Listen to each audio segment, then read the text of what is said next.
A partir de agora, Seara Espírita, sua sintonia com a paz. Apresentação: Melissa Tortoriello. Realização: Departamento de Comunicação Social da Aliança Municipal Espírita de Barbacena. No ar, Seara Espírita. Bom dia, querido ouvinte. Começamos agora o nosso programa Seara Espírita, diretamente dos estúdios da Rádio Correio da Serra e também pelo site www.radiocorreiodaserra.com.br. Alegria enorme estar com vocês nessa belíssima manhã de sábado, em especial aqui para nós falarmos sobre o tema da nossa 22ª Semana Espírita de Barbacena, que o tema principal vai falar sobre as leis morais, a parte terceira do Livro dos Espíritos, e nós vamos aprofundar um pouquinho hoje, vamos falar um pouquinho hoje sobre essas leis morais aqui no nosso programa de rádio, nos preparando para essa Semana Espírita que começa agora na próxima quarta-feira. E para falar desse assunto, a gente está aqui com o Lucas Azevedo, lá de Pedro Leopoldo, que está passando por Barbacena, fazendo algumas palestras em Santos Dumont também. E hoje aqui na rádio ele vai falar um pouquinho sobre as leis morais com a gente. Então acompanhe o nosso programa Seara Espírita. Mas agora convido vocês para fazermos a nossa prece e levarmos nossos pensamentos a Deus, nosso Pai de infinito amor e bondade, a Jesus, modelo e guia da humanidade, nosso irmão maior, a nossos benfeitores espirituais, mentores de luz, que nos acompanham na nossa jornada terrestre.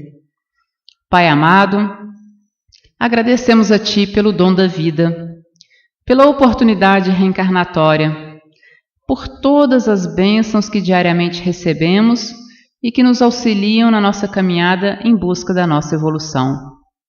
E se pudermos, Senhor, te rogar algo, rogamos o Teu amparo para vencermos nossas más inclinações, vencermos nossos vícios morais, vencermos todas as nossas imperfeições e assim caminharmos rumo à nossa evolução, caminharmos rumo a Ti, trilhando os caminhos de Jesus. Que o Mestre amado nos abençoe, abençoe todo o nosso querido planeta Terra, alcançando em especial aqueles nossos irmãos que mais sofrem, que passam pelas experiências da fome, da sede, das guerras, da violência. Que seu amor alcance cada um desses corações e que possamos nós, todos juntos, trabalharmos na construção de um mundo melhor, de um mundo mais pacífico, de um mundo mais fraterno. Seja conosco, Senhor Jesus, hoje e por todo sempre. Que assim seja. E começando o nosso bate-papo então com o Lucas. Lucas, primeiramente, uma alegria enorme receber você aqui no programa de rádio Seara Espírita, tá? Já te agradeço antecipadamente. E nós vamos falar sobre as leis morais, e a gente estava falando antes de começar o programa que vai ser um trabalho meio difícil, né? Porque são 12 capítulos nessa parte terceira das leis morais, e a gente quer abordar um pouquinho de cada uma, então a gente vai tentar ver se a gente consegue ao longo do programa.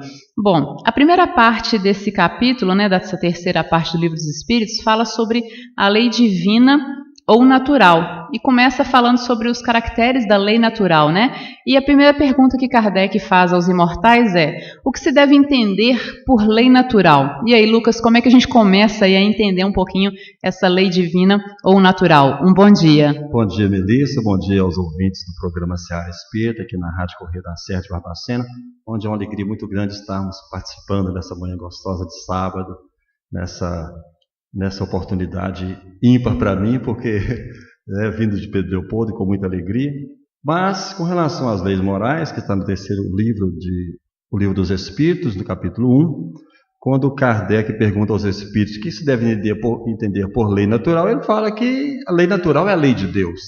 E se é a lei de Deus, a gente sabe que é aquilo que vai com referência à nossa alma, a lei que vai tocar os nossos sentimentos para que nós possamos ter um direcionamento feliz e certo aqui na vida. Essa é a lei natural, a lei de Deus que foi colocada para a gente. E essa lei, ela é imutável ou ela pode mudar de acordo com o tempo, com as circunstâncias, Lucas? As leis do mundo, elas mudam de acordo com as circunstâncias, mas a lei de Deus é imutável.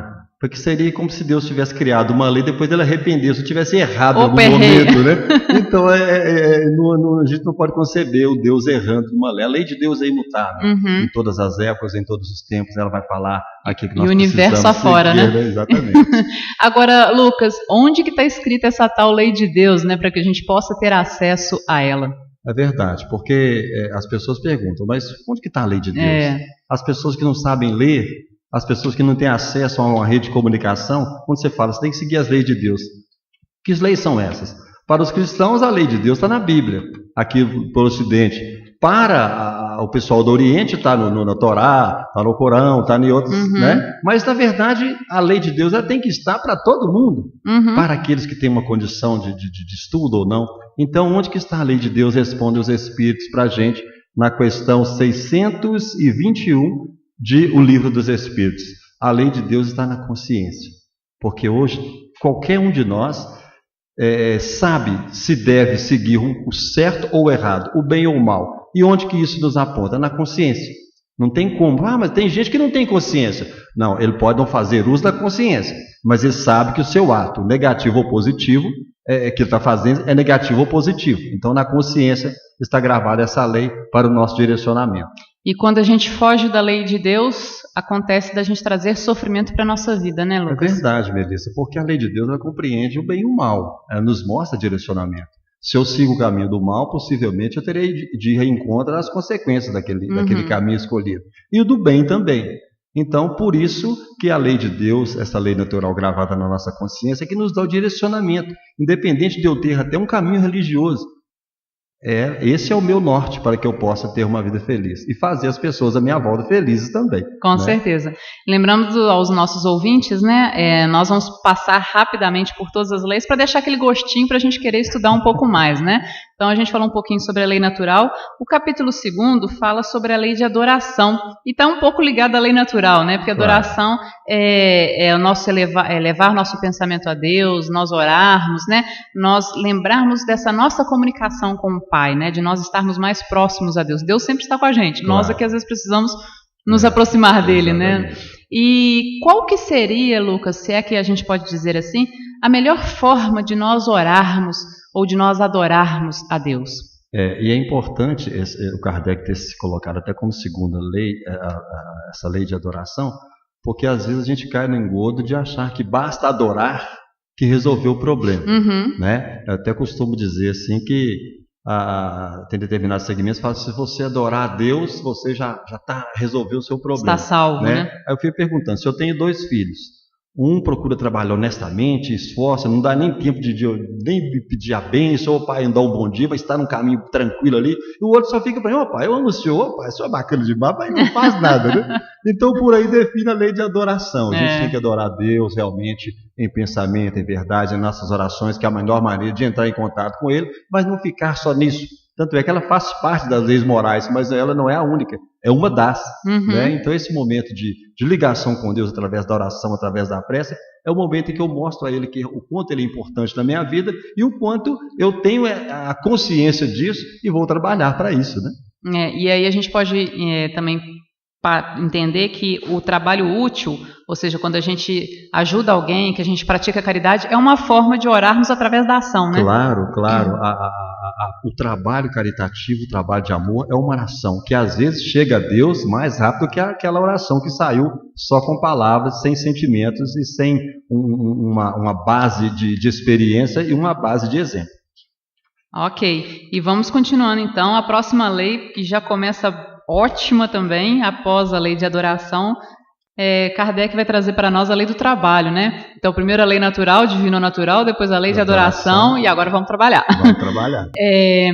Para os imortais, Lucas, qual que é a definição de trabalho, né? O que se entende por trabalho?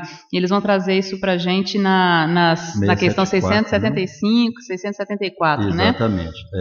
O trabalho, para a gente ter uma maneira até de entender, é tudo aquilo que a gente faz e que faz com honestidade. Esse é um trabalho. O fruto do meu trabalho, se ele é um trabalho honesto, o fruto é bom. Se o trabalho é um trabalho desonesto, o fruto é ruim.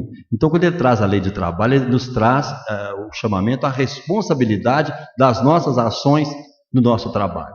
E o trabalho não representa só o trabalho para nós conseguirmos o sustento da nossa família, mas o trabalho assistencial, o trabalho de amor, né, o trabalho de dedicação, o trabalho de doação é tão importante que vai facultar-nos o benefício dos méritos no plano espiritual. Que eu passo por aqui, eu fui um profissional da área e fiquei só naquilo, mas o que eu fiz além do trabalho? Eu costumo dizer que a hora extra é muito importante, Porque se no trabalho te chama, Melissa, faz uma hora extra hoje, hoje eu não posso, hoje eu tenho um compromisso, mas a empresa precisa. Então, naquele momento que você fez aquela hora extra, a empresa observou a sua atitude de dedicação, de compromisso, de comprometimento. E no trabalho assistencial, do trabalho de amor, é assim também. Aquele que eu vou naquele momento mais, que eu estou mais... O doutor Bezerra de Menezes, né? Aquele que fazia mais é que é importante. Então, o Chico sempre falava com a gente, às vezes, é a doação que você faz a mais, aquele tempo que você ficou a mais ouvindo alguém, aquela dedicação que você teve a mais com aquele pai de família que estava desesperado, aquele trabalho, aquele pequeno valeu bônus horas mais do que o trabalho do dia. Então o trabalho, ele é uma fonte maravilhosa, desde que ele seja pautado no bem e na honestidade, no amor. É verdade. E é uma forma também de nós estarmos buscando essa nossa evolução moral, né? E nós vamos ver que Jesus, numa passagem do Evangelho, ele fala assim, o meu pai trabalha até hoje. E eu também. Jesus também.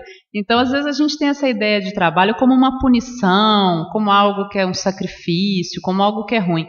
Mas a gente precisa começar a mudar essa nossa visão do trabalho, né, Lucas? Claro, inclusive, Melissa, a gente costuma ver... observar muito em velórios, que a pessoa fala assim para aquele que está desencarnando, que Deus lhe deu descanso eterno.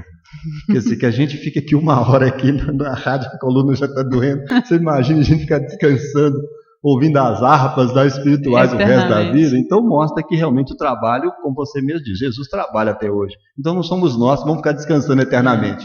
A gente tem essa visão equivocada, né, de que trabalho seria uma punição, enquanto na verdade é um mecanismo de evolução, de crescimento, né? É oportunidade, né? E não é à toa que é colocado aí como a terceira lei, né? Terceira lei. Agora, existe limite para o trabalho, Lucas? Ou seja, eu tenho que trabalhar sempre, direto, o tempo todo, a minha vida inteira, ou existe algum limite para o trabalho? Observemos que quando a gente fala de trabalho espiritual e o trabalho de vínculo material, o de vínculo material é a própria lei do homem pelo seu desgaste físico, já lhe faculta a aposentadoria, né, para que ele possa descansar, embora ele não deva ficar parado, porque o próprio corpo exige uma atividade física. Mas o trabalho espiritual, esse trabalho não tem limite. Esse trabalho não pode parar, até porque o próprio Cristo diz que ele continua trabalhando. Não é? Então a gente eu já trabalhei muito, agora vou deixar para outra encarnação, já fiz muita coisa, deixo para os outros fazerem. Não. Se eu puder trabalhar até no último dia que eu for desencarnar, para mim vai ser bom. Principalmente se for um trabalho voltado para o bem, que a nossa bagagem é composta assim, né? Das coisas boas ou das coisas ruins. E se eu posso colocar uma roupa a mais na bagagem no meu último dia aqui na Terra pelo trabalho no bem, acho que é uma oportunidade que a gente tinha que agradecer, né? E há vagas, né, Lucas, para trabalhar no bem, né? Porque às vezes a gente vê nas indústrias, nas empresas, não há vagas, né? Não vagas, mas para o trabalho no bem, para o trabalho no Cristo, sempre haverão vagas disponíveis para nós. Exatamente, é mesmo para a morte, né? Para morrer também sempre, não tem fila, está sempre um guichê liberado. Um guichê liberado. É verdade, então que a gente busque esse trabalho para o nosso próprio crescimento, a nossa própria evolução, né? E o que hoje, infelizmente, a atualidade nos mostra, uma desvirtuação muito grande dentro do trabalho que deveria ser honesto e cai às vezes pelo campo do egoísmo, pelo campo da corrupção, a gente fica até preocupado, porque quantas oportunidades no bem para trabalhar, e às vezes a gente passa focando apenas as coisas materiais, né? Que vão ficar, Emmanuel fala que nada e ninguém nos pertence, todos pertencemos a Deus. E às vezes passamos uma vida toda em procurar ter, amontoar, né? Não é? E esquecemos do ser, que justamente vai pesar mais na balança espiritual. Você lembra do jovem rico lá, né? Eu já tenho tudo, como é que eu alcanço a vida eterna? Jesus olhou para ele, vai amigo, vende o que você tem e dá para os pobres. Aí o jovem rico foi embora e não voltou mais, e mexeu no bolso. Esse aqui é o problema. Se o trabalho é apenas para encher o bolso material, possivelmente vamos ter dificuldades quando chegarmos do outro lado.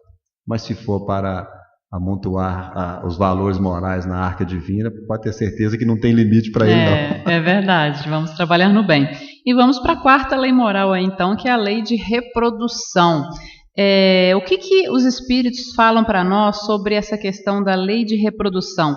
Está dentro das leis naturais? Como que os espíritos trazem para a gente essa temática da reprodução, Lucas? Antigamente falava-se crescemos e multiplicávamos, né? E a coisa fluiu por aí. Aí cresceu e multiplicou bem, né?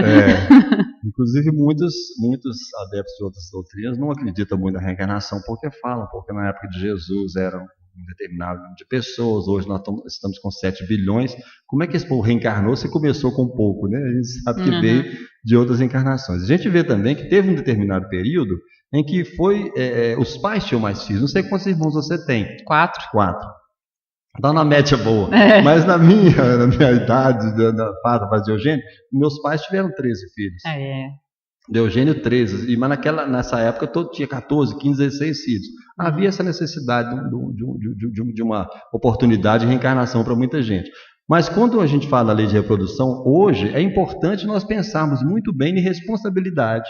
Nós pensarmos em bem de o que é que eu estou fazendo com a oportunidade de ter uma família, o que é família, o que é tudo mais, para a gente não cair na libertinagem de colocar e não ter condições de cuidar. É verdade. Embora a gente saiba que, tendo a oportunidade de renascer, todo mundo virá. A oportunidade está aí, desde que esteja compromisso. Mas que essa lei de reprodução, que ela seja feita, Emmanuel fala isso no livro Vida e Sexo, da responsabilidade hoje que precisamos ter com relação à lei de reprodução. Quando Augusto Neto falou num livro que, independente de pílula, quem tinha que nascer tem que nascer, nasceria, o pessoal foi em cima de Chico e de Emmanuel. Peraí, explica isso aí. E as pílulas? Nem pílula segurava, segundo Augusto César.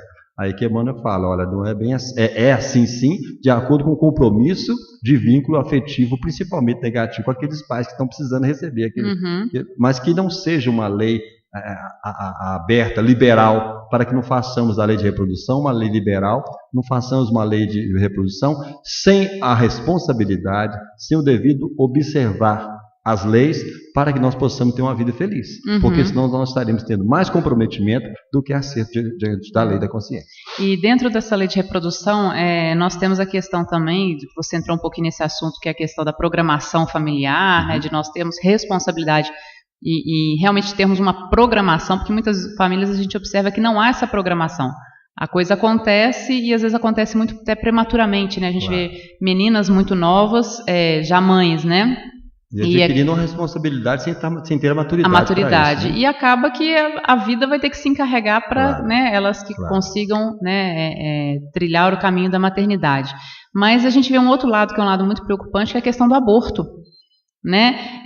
A gente vê um número crescente de abortos e isso traz consequências para o espírito também, né, Lucas? Tanto da mãe quanto dos envolvidos no entorno e do próprio espírito que não teve oportunidade reencarnatória. Muito grande, porque quando se aborta, se o espírito não está preparado para aquilo, pode se transformar no obsessor ferrenho. Mas é importante também que não brincar de sexo, não brincar de relação sexual. É preciso ter responsabilidade. Quando hoje a gente vê um número grande de jovens, moças e rapazes assumindo essa responsabilidade sem ter a maturidade, a gente fica preocupado, meu Deus, o que vai ser daquele filho? O que vai ser daquela filha? Embora a gente sabe que, estatisticamente, não significa que todos os filhos nessa condição serão desencaminhados. Sim, claro. Né? A gente sabe que tem responsabilidade de cada um, tem o valor espiritual que cada um já reencarna trazendo. Mas chama-nos a observação, Melissa, porque as dificuldades hoje são maiores. Então, às vezes, fica muito difícil. A pessoa, quando assume a maternidade nessa idade, possivelmente já vai ter dificuldades para continuar os seus estudos. Sim. De repente vai ter que morar com os pais. De repente vai começar a dar problema porque não vai dar certo a família morando em conjunto. Na primeira discussão da briga. Então, às vezes, o planejamento não significa um adiamento, não significa fugir do compromisso, mas para que o momento seja ideal, seja o certo, para que você tenha menos dificuldades ao assumir uma paternidade ou uma maternidade. Porque se pensarmos apenas no lado do prazer e sem pensar na responsabilidade daquele ato, o que se vê hoje? Na maioria das pessoas, sobretudo pessoas jovens, ela acaba criando filho sozinho. Porque na hora de assumir a responsabilidade, geralmente as pessoas, principalmente os pais, fogem. Tem que se levar na justiça para pagar 30% do salário mínimo. É quase uma humilhação para um filho que ele colocou no mundo. Então isso precisa ser muito observado para que nós não transformemos a liberdade que temos em uma libertinagem nessa área de sexo. E que traga consequências normalmente muito dolorosas, muito dolorosas. Inclusive até para aquele espírito que está vindo. Olha, a condição é essa que eles ofereceram. Aí você poderia vir uma coisa mais programada, vem numa situação mais desequilibrada de momento, e as dificuldades com certeza serão maiores. E o tema sexualidade é um tema que ainda existe um certo tabu, uma certa dificuldade de nós falarmos sobre ele, né? A gente não vê muitas palestras sobre isso e é um assunto que às vezes a gente precisa trabalhar mais, inclusive principalmente com os jovens.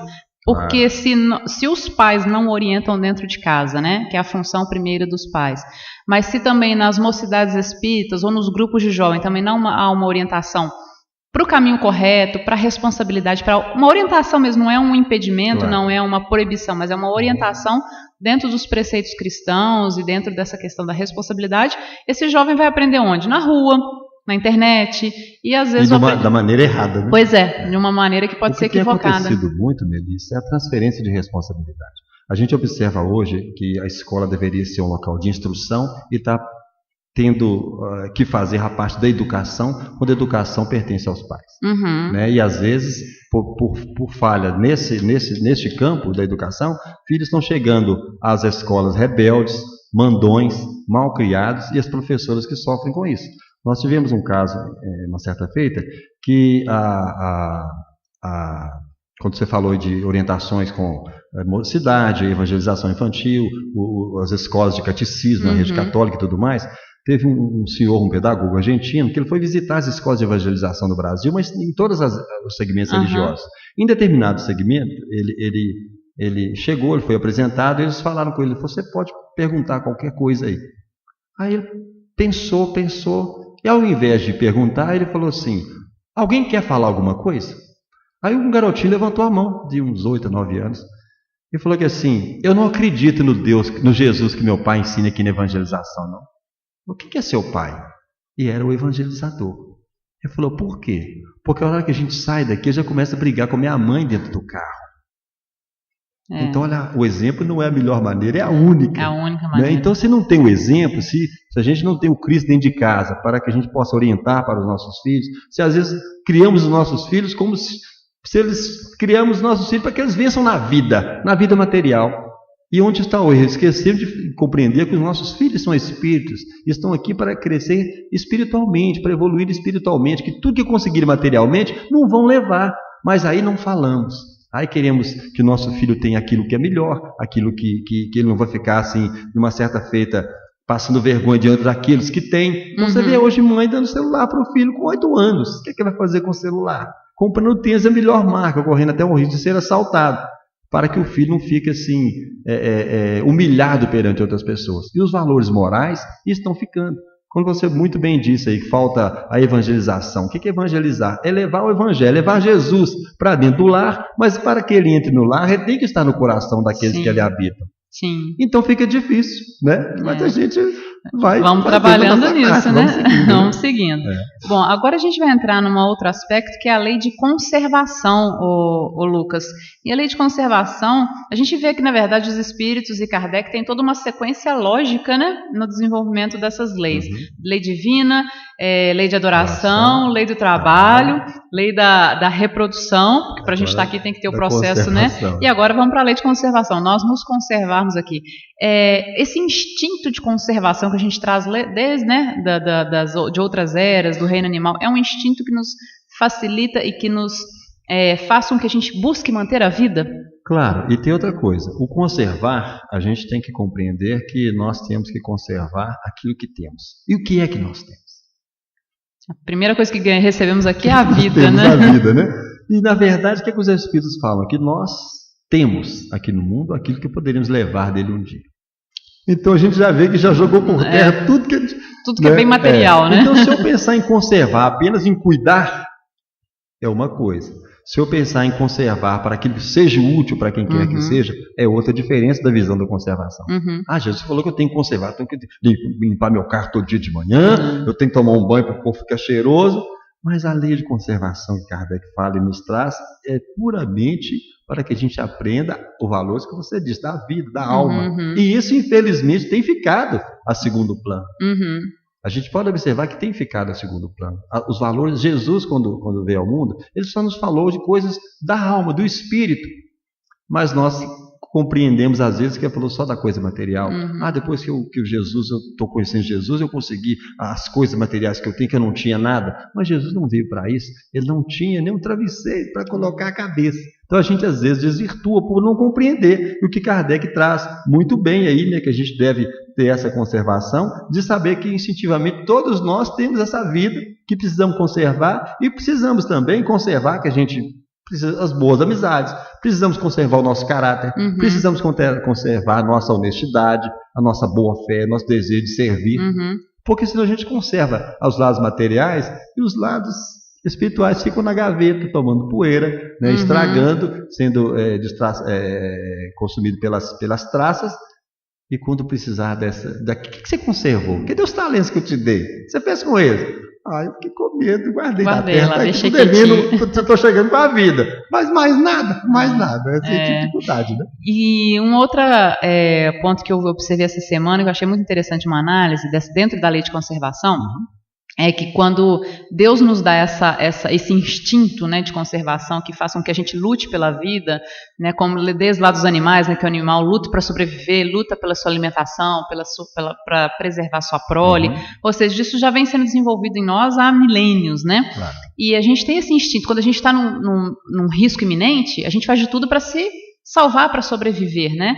E isso é uma coisa inata que Deus coloca dentro de nós, que a gente trabalha o tempo todo, né? Não vou fazer isso porque eu posso me machucar, eu posso me ferir. A gente traz isso com a gente. E essa luta da conservação seria também uma forma de nós lutarmos contra o suicídio, né, Lucas? E a gente estamos aqui no Setembro Amarelo, né? Camisetinha aqui do Setembro Amarelo, que é a valorização da vida e a prevenção ao suicídio.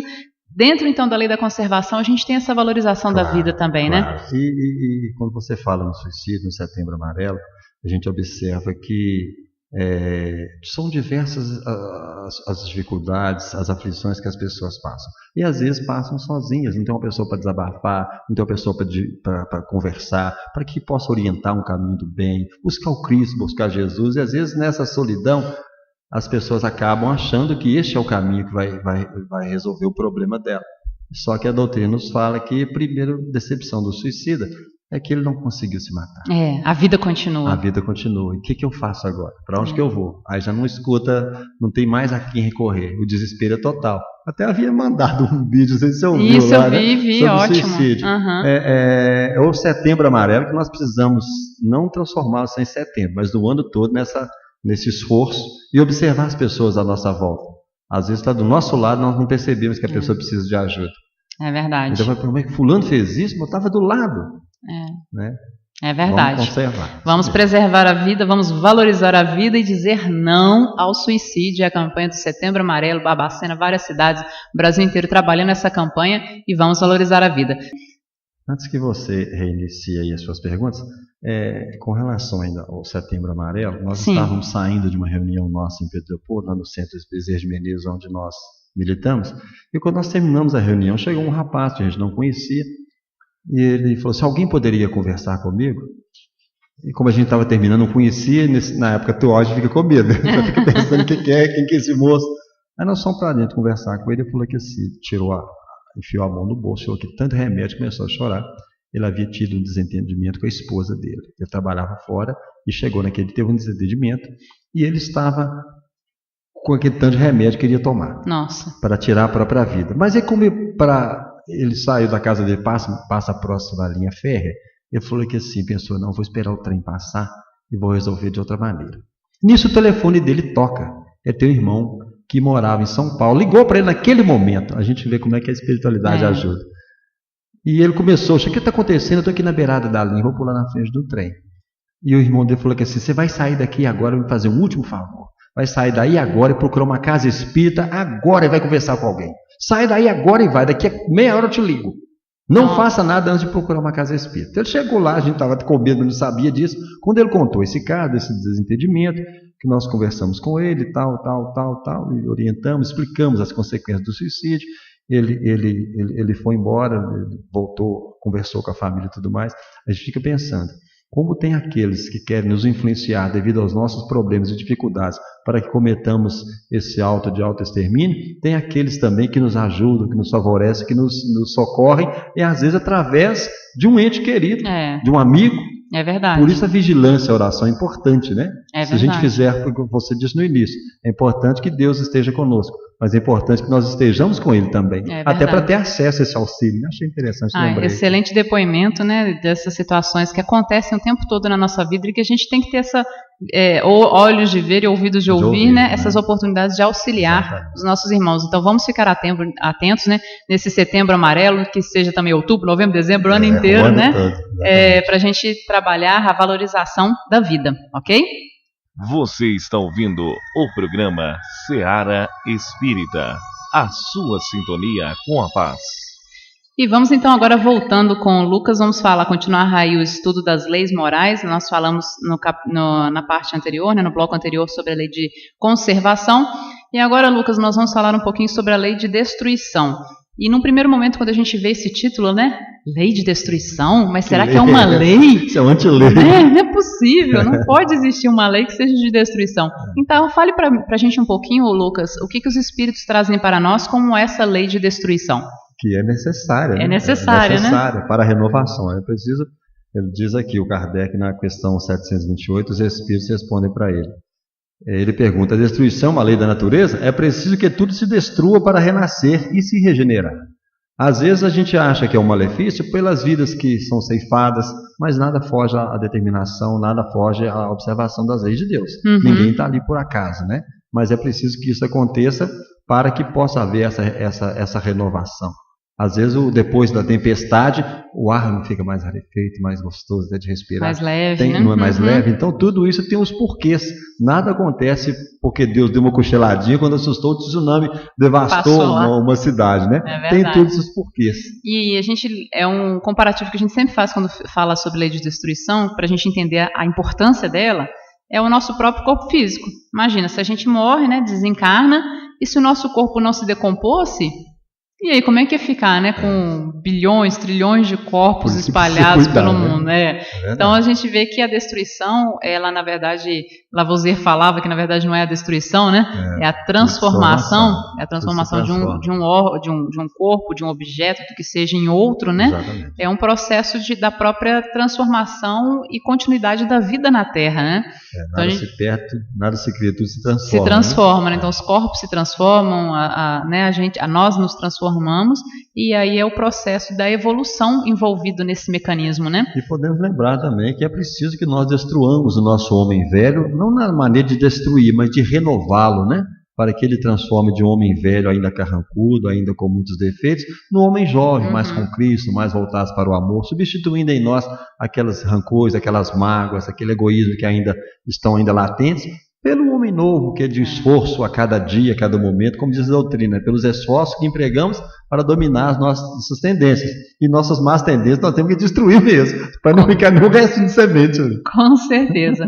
E agora, um ponto dessa lei de destruição que nos chama a atenção, Lucas, e aí eu acho que é uma coisa que o mundo tem parado para discutir isso, realmente a destruição da natureza. Nós precisamos utilizar dos bens materiais, né, da natureza. Na verdade, tudo que nós temos aqui, quando a gente olha aqui para o estúdio, tudo que tem aqui veio da natureza, né?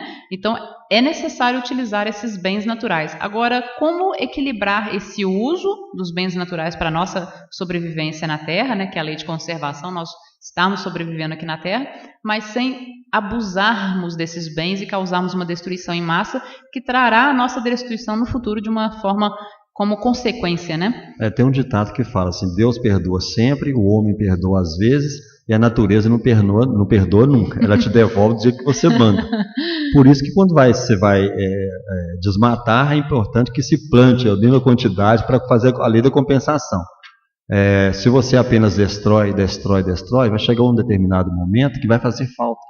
E aquilo que vai fazer falta, a própria ciência já comprovou o que nós estamos tendo com o efeito ozônio, o que nós estamos tendo com as estações do ano estão sendo alteradas, né? A primavera já começa em julho. Né? Hoje a gente está no verão quase em Barbacena, né? Vai mudando tudo justamente pela essa ganância do homem em apenas destruir, sem preservar. É verdade. Tudo é em nós, a gente querer, não procurar ser, o que adiantou de querer adquirir? Se a gente quer ter o benefício, é preciso que se preserve aquilo. E quando a gente começa a destruir sem perceber, a gente faz parte, nós todos fazemos parte dessa destruição do planeta. Quando nós jogamos uma sacola no lixo, quando nós não sabemos respeitar jogamos um óleo na pia, né? Então, e todo mundo sabe disso.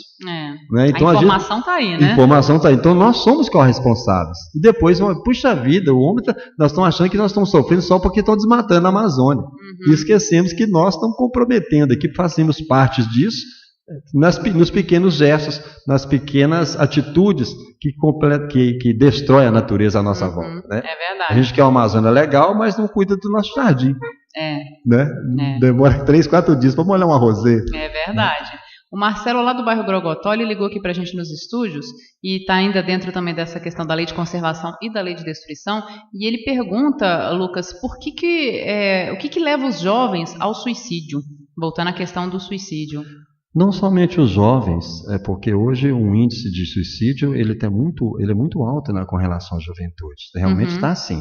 Porque as pessoas colocam valores por falta de base doutrinária, base de exemplo, base evangélica, colocam valores onde precisavam de ter valores morais. Por exemplo, uma menina de 14 anos que suicidou porque o namorado de 4 meses apenas havia terminado. E ele, para ela, era o meu tudo, minha vida, meu mundo, com 4 meses. Quer dizer, que faltou uma base para compreender tudo isso. Né, e ela tirou a própria vida. A gente vê jovens enfrentando aí esse baleia azul por falta de uma base evangélica, de uma base de exemplo e de uma base de diálogo também. Às vezes o lar, as pessoas que ali convivem são pessoas completamente estranhas. O pai não conversa com a filha, a mãe não conversa.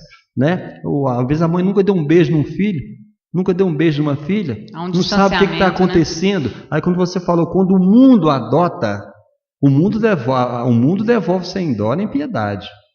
Então, se nós não buscarmos, não tivermos o exemplo para que nossos filhos cresçam num caminho cristão, não precisa nem ser um caminho religioso, num caminho de respeito, num caminho do diálogo aberto, franco, para que Cristo esteja realmente na vida dos jovens, que não se iludam apenas com o mundo que o mundo oferece, quando o carro das vantagens do mundo passa na frente do jovem, com sexualidade, com drogas, com cigarros, com bebidas, entusiasmo, sem saber que lá na frente vai ter uma consequência. Porque as coisas materiais não vão conseguir preencher. Como é que chama o nosso ouvinte aí? Marcelo. As coisas materiais, Marcelo, não vai conseguir preencher a lacuna que nós temos na alma de amor, de confiança, de amizade. A gente se sente sozinho e pensa, meu Deus, só tem esse caminho. Eu não sei de nada. O meu mundo caiu porque o rapaz terminou comigo. O mundo caiu porque eu perdi meu emprego. Quando teve a lei do Collor, que bloqueou o saldo de todo mundo, trabalhava no banco na época, o vigilante entrou para o banheiro e deu um tiro no ouvido e deixou uma carta, porque o dinheiro que ele tinha para criar a filha dele estava na poupança e o governo tomou. Nossa, mas e a filha agora sem ele? Entendeu? Teve uma amiga nossa que nos ligou de madrugada e falou que assim, ô Lucas, eu liguei para despedir de você. Coloquei minha melhor roupa, enchi minha bolsa de joias. Estou aqui num ponto crítico de tráfico de drogas, esperando que alguém me assalte e me mate. Falei, o que é isso? Nossa. Vou te buscar. Não venha, não. Peraí, eu peguei e falei que assim com ela. Deixa eu te falar, você tem 2 filhas. Quando a sua filha tiver um problema, este vai ser o exemplo que você vai estar dando para ela. Ela vai fazer, minha mãe teve dificuldade, fez isso, eu vou fazer também. Aí que ela pensou nas filhas. Nossa. Gente, eu estou querendo tirar minha vida e esqueci das minhas filhas. Ela falou, então venha depressa me buscar, antes que alguém chegue. E eu fui rezando para Deus, quase bati o carro para poder resgatar daquele ambiente. Então o que falta em nós? Falta a confiança em Deus. Falta o Cristo estar presente na nossa vida. Falta nós termos mais aceitação, exemplo dentro de casa, conversa, diálogo, para que nós possamos crescer sabendo que na minha dificuldade eu tenho um pai que é meu amigo. Eu tenho a mãe que é a minha amiga. Eu não tenho medo de meu pai, tenho respeito por ele, tenho respeito por minha mãe. Eu conseguirei me abrir com ela ou com ele. Eles vão me apoiar ao invés de condenar. Porque quando uma pessoa cai em determinado erro, se nós, ao invés de acolhermos, a gente vai condenar o ato infracionário, o ato ilícito, nós julgamos as pessoas, empurramos as pessoas para o precipício. Mas quando você primeiro acolhe, abraça e depois vamos conversar sobre o assunto, você evita uma atitude dessa. Porque a pessoa voltou para casa buscando conselho, contou o erro, os pais condenam, ele fala, não tem outra saída. O apoio que eu deveria ter em casa não tive. Então, Marcelo, quando nós a gente vê tanto jovem aí nesse caminho, porque a maioria dos jovens estão com dificuldade de seguir o caminho do bem. O mundo está falando mais alto. E às vezes começa pela dificuldade dentro do próprio lar, onde não tem a força do exemplo, o pai que fuma e bate no filho porque o filho bebeu. O pai que desde cedo com a criancinha de colo, para que a criança não aguasse que ele está bebendo cerveja, ele molava a chupeta na cerveja e põe na boca da menina. Está incentivando o quê? A gente não sabe que condições a alma já reencarnou com aquilo. Então o caminho é esse, buscar o Cristo, sem querermos ter a demagogia de sermos santos de carne e osso, como reconhecer que todos nós temos falhas, todos nós temos dificuldades, mas que todas as dificuldades passam. Depois da tempestade amedrontadora da noite, o dia vai surgir novamente, o sol vai brilhar. Então temos calma, tranquilidade, busquemos o Cristo, porque a solução virá. E busquemos boas amizades, claro, né? Busquemos o auxílio da religião, da religiosidade, busquemos grupos de apoio, claro, né? E se for necessário ainda, busquemos os profissionais, né? O psicoterapeuta, o psiquiatra, ou seja, busquemos ajuda, claro, dentro do que o mundo pode nos oferecer, né? E isso aí vale para as drogas também. Tudo. Né? Se você vai ter que... O esforço maior tem que ser da pessoa que tá viciada. O esforço maior tem que ser dele, porque tem coisas que Jesus não vai fazer por nós, porque Ele quer que nós nos esforcemos, né? Então Ele vai buscar todos... Ele talvez não vai buscar, mas a família tem que compreender que ele precisa de uma terapia, precisa de um psicólogo, se for o caso de uma internação para sair do meio, para desintoxicar o corpo, mas é importante tratar a alma, porque quem está aflito é a alma. É a alma que precisa do remédio, e o remédio da alma a gente sabe que é o Evangelho, para nos mostrar um direcionamento.